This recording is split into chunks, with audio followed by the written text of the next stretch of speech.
ഇനി +2 തലത്തിലും നല്ല ഉന്നതമായ വിജയം കൈവരിച്ച ഒരു കുട്ടി, പ്രൊഫഷണൽ എഡ്യൂക്കേഷൻ ആയിക്കോട്ടെ, ഏത് എഡ്യൂക്കേഷൻ ആയിക്കോട്ടെ, ഡിഗ്രി തലത്തിലായിക്കോട്ടെ, ആ ഘട്ടത്തിൽ ആ കുട്ടി ഉഴപ്പിക്കളഞ്ഞാൽ ആ കുട്ടി വിജയിക്കാൻ പാടില്ല എന്നുള്ള വിഷയത്തിൽ നമുക്ക് ആർക്കെങ്കിലും എതിരഭിപ്രായമുണ്ടോ? ഇല്ലല്ലോ. അല്ല, ഈ കുട്ടി ഇത്രയും പഠിച്ചു എന്നാണ് വിജയിച്ചേ പറ്റൂ എന്നുള്ള നിർബന്ധ ബുദ്ധിയൊന്നും നമുക്കില്ലല്ലോ. അപ്പൊ ചുരുക്കത്തിൽ കേവലം ഒരു ഭൗതികമായ ഒരു വിഷയത്തിൽ പോലും നമ്മൾ എടുക്കുന്ന ഒരു നിലപാട് ആത്മീയമായ വിഷയത്തിൽ എടുക്കുന്നില്ല എന്നുള്ളതാണ്.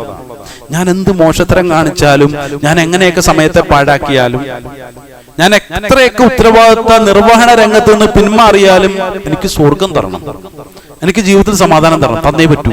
വാശിയാണ്. ഇല്ലെങ്കിലോ ഞാൻ മതം തന്നെ ഉപേക്ഷിച്ചു കളയും.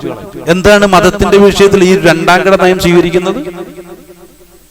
എന്തുകൊണ്ട് നമ്മുടെ കുട്ടികൾ പല പല പ്രയാസകരമായ ഘട്ടത്തിലൂടെ കടന്നുപോയിക്കോട്ടെ മോനെ, നിനക്കത് അത്യാവശ്യമാണ്, നിന്റെ വിജയത്തിന് ആവശ്യമാണ് എന്ന് നമ്മൾ നിരന്തരം ഈ കുട്ടികളോട് അവരുടെ പ്രയാസങ്ങളെ വകവയ്ക്കാതെ, അവരുടെ ദുഃഖങ്ങളെ പരിഗണിക്കാതെ, അവരുടെ മാനസിക വേദനകളെയും വ്യഥകളെയും നമ്മൾ നോക്കിക്കാണാതെ ഇത് നിന്റെ വിജയത്തിനുള്ളതാണെന്ന് അടുക്കി പറഞ്ഞ് കുട്ടികളെ ഇങ്ങനെ വിജയത്തിന്റെ ഓരോരോ ചവിട്ടുപടിയിലേക്കും, വേദനാജനകമായ ഓരോരോ ചവിട്ടുപടിയിലേക്കും നാം ഇങ്ങനെ കൈപിടിച്ചുയർത്താൻ പരമാവധി പരിശ്രമിക്കുമ്പോൾ,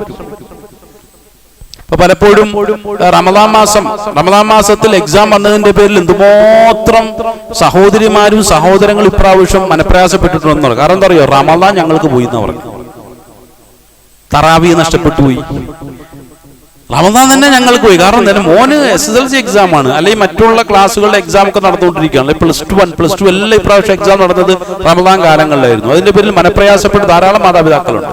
എന്താ കാരണം എന്നറിയോ? ഈ വിജയത്തിന്റെ ഉന്നതിയിലേക്ക് എന്റെ മോൻ അല്ലെങ്കിൽ മോൾ എത്തണമെങ്കിൽ ഞാൻ എന്റെ റമദാൻ പോലും ഉപേക്ഷിച്ചിട്ട് പണിയെടുത്തേ പറ്റൂ എന്നുള്ള നിലപാടിലേക്ക് മാതാപിതാക്കൾക്ക് എത്താൻ ഒരു പ്രയാസമില്ല എന്നുള്ളതാണ്. ചുരുക്കത്തിൽ അല്ലാഹ് മാത്രം ഇത് പറയുമ്പോൾ നമുക്ക് അംഗീകരിക്കാൻ പ്രയാസമാണ്. പടച്ചവൻ പ്രയാസപ്പെടുത്തരുത്.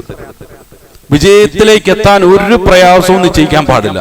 ഏറ്റവും സുഗമമായ വഴിയിലൂടെ പോകണം, ഏറ്റവും സുഗമമായ ഉന്നതമായ വിജയം എനിക്ക് കിട്ടണം, അത് കിട്ടിയേ പറ്റുള്ളൂ, എന്റെ ദുആ അതാണ്, ആ ദുആയ്ക്ക് പടച്ചവൻ ഉത്തരം തന്നേ പറ്റുള്ളൂ എന്നുള്ള വാശിയിലാണ് ആളുകളുള്ളത്.